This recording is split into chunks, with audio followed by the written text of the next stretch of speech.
Alors, les moyens. Je vous propose de travailler sur un nouveau graphisme. Donc, on a fini de travailler sur les boucles, mais on va encore les revoir plusieurs fois pour voir si c'est bien acquis, parce que c'est un apprentissage qui est assez important. Donc, pour ceux qui reviendront à l'école, on le reprendra ensemble. Pour ceux qui ne reviendront pas, ne vous inquiétez pas. De toute manière, on reprend tous les graphismes, et notamment les boucles, en début de grande section. Donc, ne vous inquiétez pas pour ça. On va bien travailler sur le geste encore l'année prochaine, en première période. Alors, maintenant, je voudrais vous montrer cette image. Vous allez me dire ce que vous voyez, d'accord? Alors, qu'est-ce que tu vois sur cette image? Alors, c'est un tronc d'arbre, d'accord? Alors, c'est vrai que c'est pas en couleur, mais c'est un tronc d'arbre. Qu'est-ce qu'il y a sur ce tronc d'arbre? Alors, pour ceux qui étaient avec moi l'année dernière, on avait beaucoup travaillé sur les arbres, on les avait observés, les arbres. Qu'est-ce qui recouvre les arbres? Comment est-ce qu'elle s'appelle la peau des arbres? C'est l'écorce. Très bien. Hein, vous vous souvenez, on avait même regardé l'écorce de l'arbre qui est dans la cour de récréation. Et on avait frotté de la craie grasse sur cette écorce avec une feuille pour faire apparaître l'écorce sur notre feuille. Parce que l'écorce, on peut la toucher. D'accord? Elle est en volume. Donc ici, on a l'écorce de l'arbre.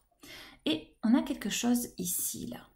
Ceci, qu'est-ce que vous voyez là? Ça ressemble à quoi? Ça fait une sorte de cercle, hein, un peu ovale parfois. Ça s'appelle des nœuds. Ce sont les nœuds que l'on trouve sur l'écorce de l'arbre.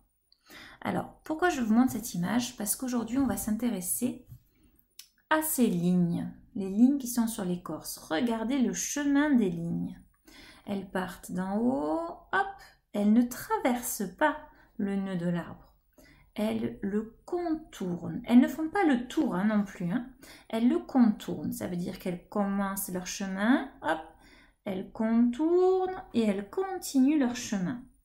Pareil ici, elles commencent le chemin, elles contournent et elles continuent leur chemin. D'accord? Elles ne tournent pas autour, elles le contournent. Elles ne passent pas par-dessus. D'accord? Elles passent autour. Hop. Et elle remonte. Alors, on va essayer, nous, de faire le contour avec d'abord notre main. On y va? Donc, je pars d'en haut. Là, j'ai quelque chose. Hop, je le contourne et je continue. D'accord? Je vous propose de le faire à la maison avec votre corps. C'est important de vivre le geste avec son corps avant de passer sur la feuille. Alors, là, je ne peux pas vous montrer, je ne suis même pas chez moi, donc je ne peux pas vous montrer comment est-ce qu'on fonctionne. Mais il suffit de mettre à la maison d'imaginer un chemin, donc entre la porte et le canapé par exemple, et puis tu vas poser plusieurs objets sur ce chemin. Et toi, tu vas devoir te déplacer de ton canapé jusqu'à la porte. Donc pour ça, tu vas commencer à faire tout droit, tu pars tout droit, hop, tu as un objet, tu le contournes, et puis tu reprends ton chemin. Et puis tu as un autre objet, tu le contournes et tu reprends ton chemin. D'accord? Une fois que tu as fait cet exercice, tu vas pouvoir le faire aussi sur... Alors, soit sur une feuille, soit si tu as un tableau à la maison, tu peux le faire au tableau. Sinon, sur une feuille, ça ira très bien aussi. Hein. Donc, tu vas prendre des bouchons. Alors là, moi, j'ai pas de bouchons. C'est pas très grave, regardez. J'ai des trombones, ça fonctionne aussi. Donc, je prends les trombones. Je vais les mettre sur une feuille pour faire la même chose que ce que vous aurez fait avec votre corps. Mais cette fois-ci, sur la feuille. Et je vais voilà, mettre des obstacles. Je vous montre. Comme ceci, d'accord? Donc moi je dois aller, je pars d'ici, d'accord? Et je dois aller de l'autre côté de la feuille en contournant les objets qui sont sur ma feuille. Donc j'en mets plusieurs et je vais faire plusieurs traits. Alors je vais commencer par faire des traits, alors pour que vous voyez bien sur l'ordinateur, je vais partir de là, hein, des traits verticaux. Donc je pars d'ici et je dois descendre jusqu'en bas de ma feuille. Ah, j'ai quelque chose. Je vais le contourner. Et je contourne. Et je continue. Je contourne. Je contourne. À chaque fois que j'ai contourné mon objet, je repars bien tout droit. Hein. Et je fais pareil ici. Et là. Alors, je pourrais faire d'autres lignes ici. Hein. Là, j'ai pas besoin de contourner. Hop, je contourne que là. J'en fais plusieurs des lignes. Quand j'ai terminé mon contour en faisant des lignes qui sont verticales.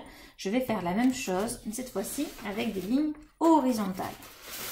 Hop, donc je place encore une fois mes trombones ou mes bouchons, ce que vous avez à la maison. D'accord.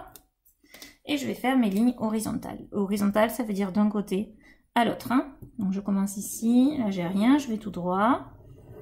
J'ai rien. Je continue. Ah, là j'ai quelque chose sur mon chemin, je contourne. Je contourne.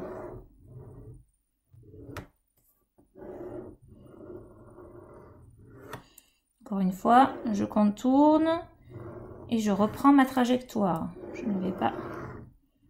Hop. Et voilà, j'ai fait toutes mes lignes avec mes contours. Voilà le nouveau graphisme sur lequel nous allons travailler cette semaine. Alors, entraîne-toi bien et à plus tard pour la suite des activités.